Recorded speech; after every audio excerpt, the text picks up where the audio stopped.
Una serie de obstáculos y trabas sociales tienen que afrontar los habitantes latinoamericanos en su diario vivir. Esto es producto del proceso colonizador implementado en América Latina durante 3 siglos por el Estado colonial español. A continuación, el Dr. Jorge Escobar nos da pautas para entender este proceso.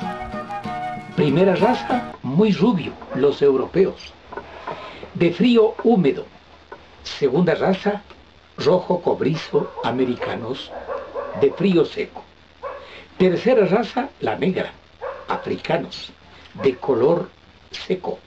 Cuarta raza, amarillo, olivo, indios, asiáticos, de color seco. En países cálidos, el ser humano madura antes, pero no alcanza la perfección de las zonas templadas.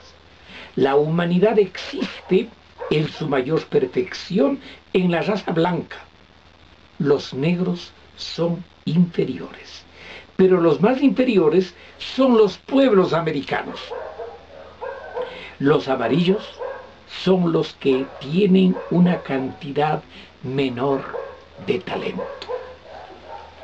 Pero si esto no es suficiente, yo me permitiría recordar que dice Hegel respecto de América. Hegel dice que hay pueblos que no merecen entrar a la historia. ¿Y cuáles son esos pueblos? Fundamentalmente los africanos y los americanos, es decir, los sudamericanos. Porque en la historia seguramente ya los habrán recogido a los gringos.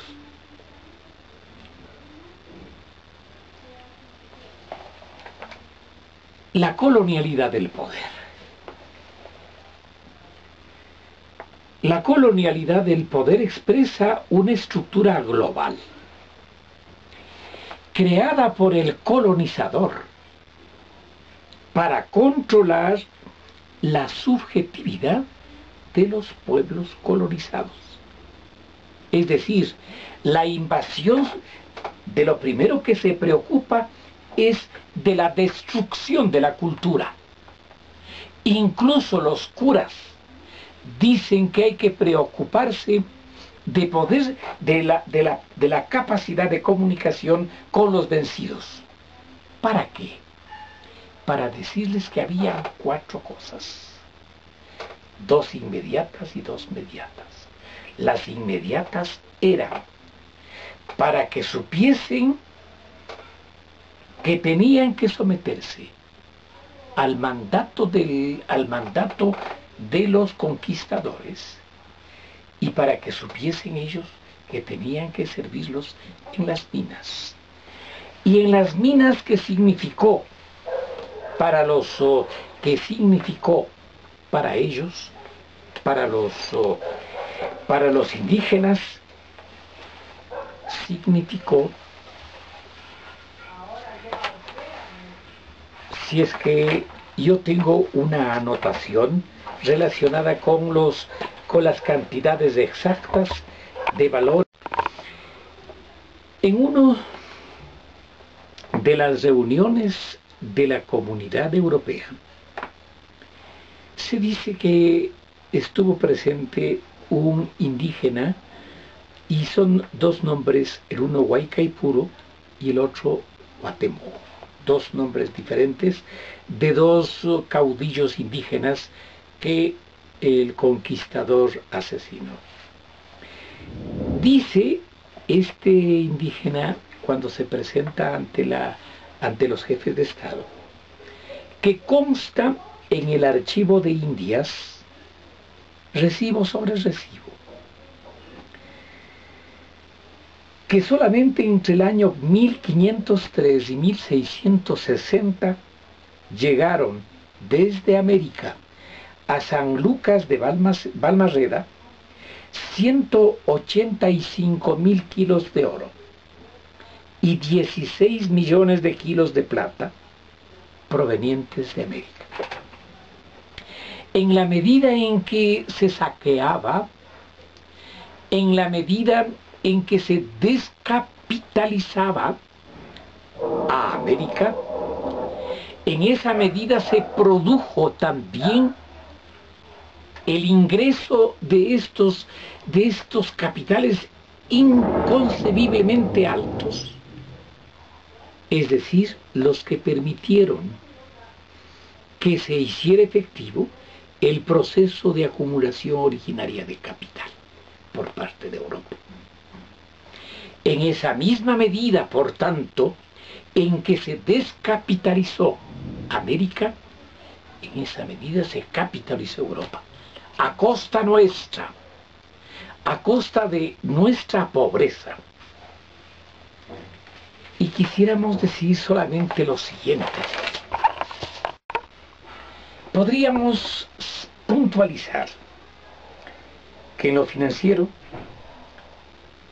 los países europeos han sido incapaces realmente de aprovechar inclusive esta riqueza incalculable que fueron llevándose desde América hasta Europa. Y con lo que inauguraron, con la que consolidaron también no solamente el proceso capitalista, sino adicionalmente este proceso que Eduardo Galeano lo tiene puntualizado en las venas abiertas de América Latina, el comercio triangular. Esto es, de Europa salían los barcos cargados de chucherías, iban a África, cazaban a los negros africanos, los cazaban, guardaban en los barcos negreros y hacía la travesía hasta América. En América vendían a los negros. Y, naturalmente, el producto de esa venta era lo que llevaban en parte por el saqueo que se originó en América, pero en parte también por este mecanismo. Iban llevando la riqueza que obtenían en América. Este se denomina el comercio triangular. Huaycaipuro Cuauhtémoc, este indígena, este hombre americano, dice que vamos a tomar como que si todo este valor hubiera sido el primer desembolso de un proceso de un denominado Fondo Indoamericano Internacional, para que sea más o menos como el Fondo Monetario Internacional, un préstamo concedido. Pero este préstamo, en los términos en que afirma Milton Friedman, el premio Nobel de Economía, creador del neoliberalismo, según la cual una economía subsidiada, jamás puede funcionar y nos obliga, por tanto, dice el indígena, nos obliga a reclamarles para su propio bien el pago del capital y los intereses que tan generosamente hemos demorado todos estos siglos en cobrar. Nosotros, dice el indígena, les reconoceríamos 200 años de gracia. Esto es, les perdonarían el cobro de los intereses durante 200 años. Pero los 300 posteriores, sí, en los mismos términos en que Europa concedía préstamos a los latinoamericanos, por ejemplo. Esto es, de que un interés fijo y que se haga una reliquidación permanente, y siempre y cuando se firme con el prestamista, en este caso Latinoamérica, una carta de intención, mediante la cual se compromete a hacer lo que los latinoamericanos le imponían a estos usureros. Entonces, dice también, Si solamente se computara en moles de oro y plata, ¿cuánto pesaría si se calculara en sangre? Si solamente en el Tahuantinsuyo el número de asesinatos que cobró la colonia es 12 millones de indígenas, solo en el Tahuantinsuyo.